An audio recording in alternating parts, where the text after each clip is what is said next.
भाजपा नेता और पूर्व राज्य मंत्री भगत राम कोठारी के आवास व मंदिर का कुछ हिस्सा आस्था पथ की ओर झुकने लगा है, जिसकी वजह आस्था पथ पर खड़ी सुरक्षा दीवार का कमजोर होना है। इस कमजोर दीवार की मरम्मत का काम सिंचाई विभाग से परमिशन लेकर भगत राम कोठारी के द्वारा 2 बार कराने की कोशिश की गई। भगत राम कोठारी का आरोप है कि दोनों बार बिना वजह के निर्माण कार्य को परमिशन देने के बाद विभाग के द्वारा रोक दिया गया। इस मामले में भगत राम कोठारी की पत्नी चारू माथुर कोठारी ने मंत्री प्रेमचंद अग्रवाल पर राजनीतिक द्वेष के चलते काम रुकवाने का आरोप लगाया है। भगत राम कोठारी और चारू माथुर कोठारी का कहना है कि जब विभाग सुरक्षा दीवार बनाने की परमिशन खुद दे रहा है तो फिर बाद में उस परमिशन को किस दबाव में कैंसिल कर रहा है, इसका जवाब देने वाला कोई नहीं है। वर्तमान समय में बारिश का दौर जारी है, ऐसे में लगातार सुरक्षा दीवार की मिट्टी खिसक रही है, जिससे उनके आवास और आवास परिसर में स्थित 100 वर्ष पुराने काशी विश्वनाथ मंदिर के भवन को खतरा हो गया है। पुराने 100 साल से भी ज्यादा पुराने काशी विश्वनाथ महादेव जी के शरणागत रहता हूँ। उनका मंदिर है प्राचीन बहुत, यहाँ पर मेरा परिवार उनके शरणागत रहता है। हम लोग यहाँ की पूजा पाठ अर्चना सभी कुछ हम लोग देखते हैं, भगवान के श्रृंगार करते हैं। यहाँ पर ये गंगा जी के तट पर है, माँ गंगे मैया के तट पर है और इसमें सुरक्षात्मक दीवार पूर्व में सिंचाई विभाग द्वारा लगाई गई थी, जिससे कि घर की मंदिर की सुरक्षा होती, तो उसको सुरक्षात्मक दीवार का नाम दिया गया है, जो कि त्रिवेणी घाट से लेकर बैराज तक गई है। इस सुरक्षात्मक दीवार की देखरेख, उसको समय समय पर ठीक कराने का काम उसी विभाग का जिसके द्वारा ये बनाई गई थी, यानी कि अभी तक जो कहा जाता है वो सिंचाई विभाग का है। मैंने सिंचाई विभाग वाले लोगों से कई बार वर्बल भी कहा पिछले 4-5 सालों में 6 सालों में कि आप लोग इसको ठीक करा लीजिए, तो उनके द्वारा यही कहा जाता है कि जी आप स्वयं के खर्चे से करा लें। तो मेरे द्वारा एक एप्लीकेशन दी गई थी 5 वर्ष पहले, उनको 4 वर्ष पहले, कि मैं अपनी दीवार की सुरक्षा करना चाहता हूँ, तो उनके द्वारा उसमें परमिशन दी गई कि आप स्वयं के खर्चे से करा लें। कुछ शर्तें लिखी गई जिनका अनुपालन किया जाना। कार्य प्रारंभ करने से पहले मेरे द्वारा सहायक अभियंता ऋषिकेश को बता दिया गया कि मैं कार्य प्रारंभ कर रहा हूँ, आप देखने आते हैं। तो उन्होंने कहा आप कार्य कर लीजिए, हम लोग पे विजिट करें। उसके बाद कार्य प्रारंभ कर दिया गया फरवरी माह में 15 से 20 फरवरी को। तो अचानक जो है ये कार्य को 10 दिन के बाद रोक दिया जाता है और विभाग के द्वारा ही रोक दिया जाता है। विभाग के द्वारा ही रोकने के लिए कह दिया जाता है कि आप हमारी ज़मीन को खुरदबुद कर रहे हैं, इसको तत्काल प्रभाव से रोक दें। उसके बाद उस समय मैं बाहर गया हुआ था, आउट ऑफ कंट्री था। मैं वापस आया जब, तो मेरे द्वारा तो तुरंत उच्चाधिकारियों से संपर्क करके, विभाग के उच्चाधिकारियों से संपर्क करके तो पुनः परमिशन ली गई, जो कि परमिशन पुनः उसी कार्य के लिए, उसी जगह के लिए जिस जगह पूर्व में हो रहा था, उसी कार्य की परमिशन उच्च अधिकारियों द्वारा, यानी कि head of the department HOD level 1 irrigation Uttarakhand के द्वारा दी गई कि आप अपना कार्य कर सकते हैं। अचानक उस कार्य में फिर 15 दिन हो जाने के बाद उसको रोक दिया जाता है। कोई 100 नोटिस मुझे नहीं मिलता कि कारण बताइए या क्यों आपको एकदम से रोक दिया जाता है। तो जो जानकारियां मिली हैं उसके अनुसार जो कार्य को रोका गया वो स्थानीय विधायक और मंत्री के कहने से रोका गया, क्योंकि वो मेरे साथ कुछ व्यक्तिगत रंजिश रखता है या राजनीतिक रंजिश रखता होगा। क्योंकि मेरे द्वारा एक बड़ा कार्य किया गया था, जो अभी आज से 5 साल पूर्व, लगभग 5 साल पूर्व हुआ है, कि मेयर के चुनाव में मेरी पत्नी भी, मेरी धर्मपत्नी चारू माथुर कोठारी भी कैंडिडेट थी, जिनका नाम पार्लियामेंट्री वोट से फाइनल हो गया, जो टीवी में भी आया कि उनको मेयर का प्रत्याशी घोषित किया जाता है, उत्तराखंड का मेयर का प्रत्याशी घोषित किया जाता है। उसके बाद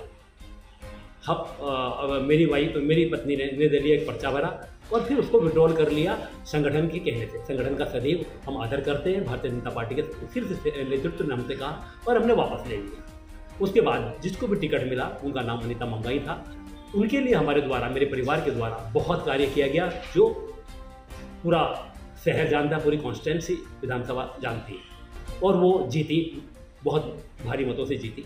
तो जो रंजिश है वो इस बात की है कि भारतीय जनता पार्टी के कैंडिडेट को आपने क्यों जितवाया। जो हमारे व्यक्तिगत जो स्वभाव था या बातचीत थी विधायक के साथ, उसमें यही चीज़ आई कि ऐसा नहीं होना चाहिए था, हमें आपस में बात कर लेनी चाहिए थी कि क्या करना है। अगर भाभी का टिकट नहीं हुआ तो हमें क्या करना चाहिए, ये हमें तय करना चाहिए था, यानी कि हराने का काम करना चाहिए था। क्योंकि 20 वर्षों से यहाँ पर स्थानीय विधायक प्रेमचंद अग्रवाल है, और 20 वर्षों में आपने देखा होगा कि पिछले 15 वर्षों में आज तक यहाँ पर कोई भी मेयर का प्रत्याशी या नगर पालिका का अध्यक्ष नहीं जीत पाया है। उसकी वजह आपको समझ आती होगी कि अगर वो इतना पावरफुल है तो वो क्यों नहीं जीत पा रहा, और जो जीत रहा है वो क्यों जीत रहा है, क्योंकि वो मोदी जी का कैंडिडेट है, भारतीय जनता आदरणीय प्रधानमंत्री मोदी जी का कैंडिडेट है। मोदी जी के नाम से विधायक जीत जाते, एमपीज जीत जाते, उसका उसको नाजायज फायदा पहुंच रहा है। उसने रंजिश रखते हुए मेरे काम को जबरदस्ती रोका, ऐसी ठोस जानकारियां साबित होती है। मेरा मंदिर गिरने की कगार पर है, आप लोगों ने देखा भी, फोटोग्राफर्स भी आए थे, प्रेस भी आई थी, सभी लोगों ने देखा कि अब सुरक्षा नहीं की जा सकती है। बहुत मुश्किल होगा कि मंदिर को रोकना, और मैं शरणागत हूँ, मेरे आवास को रोकना, मेरे परिवार को बचाना और जनहानि को रोकना बहुत मुश्किल होगा। कितने लोग इसमें घायल हैं आज लगभग 3 लोग घायल हुए हैं, जिनमें से 2-3 लोगों को हमने आप लोगों के सामने कर दिया था, प्रिंट मीडिया के सामने कर दिया था, उनको चोटें लगी हैं, 2-3 मलबे के बीच में 2-3 लोग दब गए थे। इस प्रकार की घटना हुई। माननीय न्यायालय समक्ष भी आपने पेश किया? जब अब ये परमिशन को दोबारा, तीसरी परमिशन को भी, लगभग तीसरी परमिशन को भी रोक दिया गया, निरस्त कर दिया गया, तो मैं माननीय न्यायालय में गया, जिसमें मैंने 3 तारीख को अपनी मेरी पत्नी के द्वारा एक याचिका दायर की गई। उस याचिका में 2 सुनवाइयाँ हुई हैं, और तीसरी में उसमें एक निर्णय लिया गया कि जो विभाग के द्वारा हमें कार्य को रोकने के लिए कहा गया था, उसको निरस्त किया जाता है और कार्य को पुनः प्रारंभ करने के लिए कहा जाता है कि आप नक्शे के हिसाब से अपने कार्य को करिए, सुरक्षात्मक दीवार को गुणवत्ता के साथ करिए। अब क्या करें भैया, हमने तो विभाग द्वारा 2019 में हमने परमिशन ली थी विभाग से ये पुश्ता बनवाने की। उसके बाद फिर कोरोना आ गया, सबको पता है कि कोरोना आ गया। उसके बाद कोरोना के बाद फिर मेरी बेटी की शादी थी, हम शादी की वजह से फिर हमारा मकान का काम चला, मतलब इस तरह हम थोड़ा व्यस्त रहे, तो हम ये काम नहीं करवा पाए। अब हम थोड़ा फ्री हुए थे, तो हमने सोचा, हमें फरवरी में ये काम शुरू करवाया कि बरसात से पहले हमारी वॉल खड़ी हो जाएगी। तो लेकिन बीच में अप्रैल 2 तारीख को या 3 तारीख को विभाग द्वारा एक पत्र हमारे पास आया, काम तुरंत रोक दिया जाए। जिस विभाग ने हमारे को परमिशन दी थी, वही विभाग अपने द्वारा दी गई परमिशन को निरस्त कर रहा है। किस वजह से, ये हमें समझ में नहीं आया। लेकिन चलिए, हमने खैर उनसे बातचीत करी, जो कुछ भी हुआ। उसके बाद 27 अप्रैल को हमारे को दोबारा परमिशन दी गई, यही काम HOD से, head of the department irrigation से, वो काम स्टार्ट करने की जो उन्होंने रुकवाया था।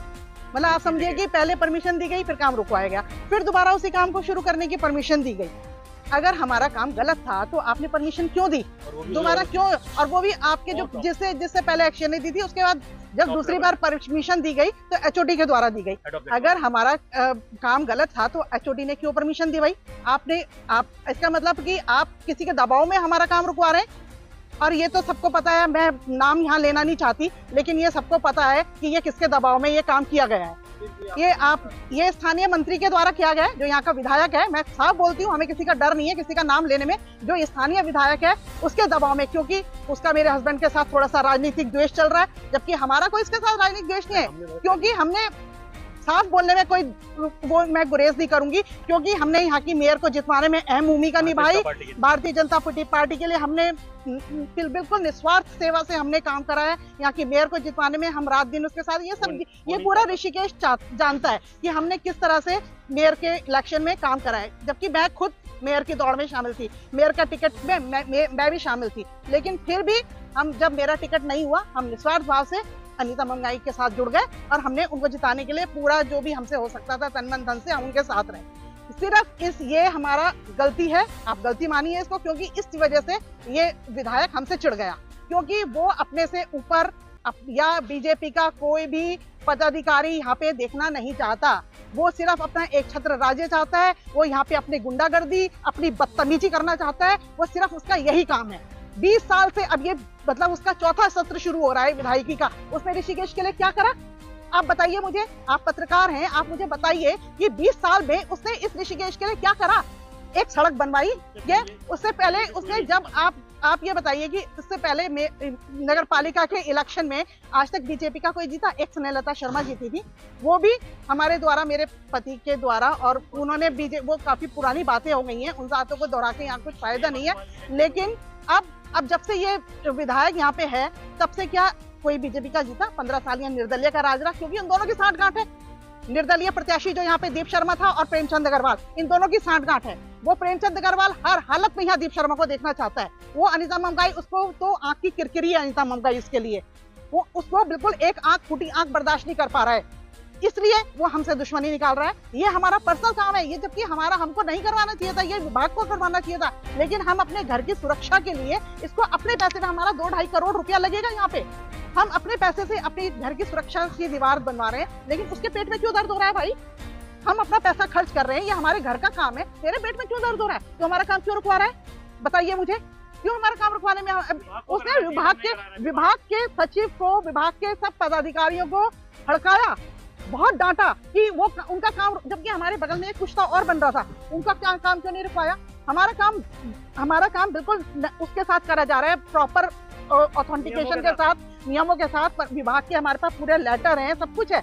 उसके बाद जब दूसरी बार हमारा काम रुकवाया गया तो, और उसके बाद तब हम कोर्ट गए, मैंने कोर्ट में उनके विभाग पर मुकदमा दर्ज करा, और फिर हमको विभाग, क्योंकि वो हमारा ये आपातकालीन उसमें था, तो कोर्ट बंद हो गए थे, तो वो तो माननीय जज साहब की हमारे पर कृपा हो गई कि उन्होंने हमारा केस को ले लिया। हमारे वकील ने उनसे रिक्वेस्ट करी कि बहुत वो है, केस की गंभीरता को उन्होंने समझा और उन्होंने हमारा केस सुन लिया। तो उसमें हमारे को उन्होंने आदेश दे दिया तुरंत, क्योंकि सब फोटोग्राफ थे हमारे पास कि हमारा घर किस स्थिति में है, बारिश का मौसम शुरू हो गया, हमारे यहाँ पे 150 साल पुराना प्राचीन मंदिर है, वो उसकी सुरक्षा खतरे में थी, हमारे भवन की सुरक्षा। अब आप देखिए, अब आप आज देखिए कि क्या हुआ है, क्योंकि हम टाइम से हमारा जो 1.5 महीना खराब हुआ उनकी परमिशन निरस्त करने की वजह से, आज इसलिए हमारा काम पिछड़ गया और ये स्थिति आज हमारे घर की हो गई है।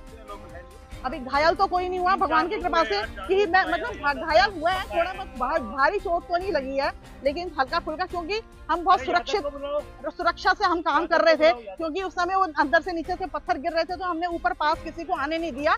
लेकिन मैं और हमारा इंजीनियर जो है, हम बिल्कुल वहीं पे खड़े हुए थे उस समय, उससे 5 मिनट पहले, और इंजीनियर ने मुझे कहा मैडम आप यहाँ से हट जाइए। हम जैसे ही मेरा इंजीनियर इधर आया और मैं मंदिर में गई और वो एकदम नीचे गिर गया। वो वहाँ पे जो यादव हैं और एक हमारे और हैं, उनको थोड़ी चोट लगी, वो थोड़ा सा गिर गए थे, लेकिन हमने